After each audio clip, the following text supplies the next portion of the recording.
DILG Secretary Mar Rojas tiniyak ang patuloy na pagtulong ng pamahalaan sa mga taga-Albay upang maibalik sa normal ang kanilang pamumuhay. Si Alvin Baltazar sa detalye. Tiniyak ni DILG Secretary Mar Rojas na hindi bibitiw ang pamahalaan sa mga residente ng lalawigan ng Albay sa harap ng inaasahang pagputok ng Bulkang Mayon anumang araw. Sa pagharap ni Rojas sa mga taga-Ginobatan kasama ang ilang pang miyembro ng gabinete nitong nakaraang weekend, inihayag ng kalihim na mula sa pinakangambahang pagputok ng Mayon, hindi aniya kakalas ang gobyerno hanggang sa maging normal na ang sitwasyon sa lalawigan. Walang iwanan pagbibigay din ng DILG Chief alinsunod na rin sa kautusan ng Pangulong Benigno Simeon Aquino III na siguraduhin na nasa maayos ang lagay ng mga taga-Albay. Sinisiguro natin dito yung kapakanan ng ating mga kababayan, lalong-lalo na yung mahigit 54,000 na mga evacuees, 12,900 mahigit na mga pamilya ito.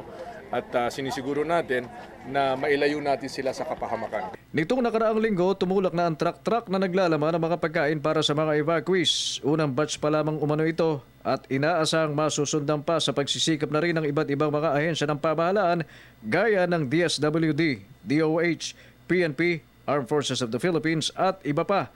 Nagsagawa din muna ng aerial inspection ng mga opisyal para mas makita ang kondisyon ng Mayon kasunod ng pagbisita sa munisipalidad ng Santo Domingo at Ginobatan bago i-turn over ang 31 truck ng relief packs. Whole of government approach na nagtutulungan, nabibisig, tulong-tulong.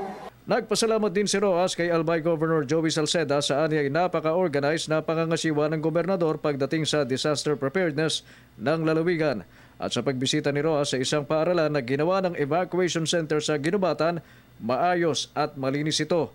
Hindi pa ganun siksikan habang ang ilang mga bata walang kamuang-muang sa napipintong malaking dagundong na mangyayari anumang oras at araw. Ang iba naman, hindi pa rin inaalis sa mga ngiti sa labi sa gitna ng tila pagngingit-ngit na ng Mayon na ang tanging hinihintay na lamang ay ang pag-aalboruto nito. Pilit din ginagawa ng iba na maging normal ang pamumuhay kahit sabihing hindi.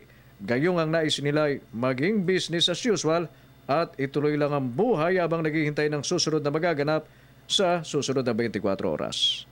Para sa Telebisyon ng Bayan, Alvin Baltazar.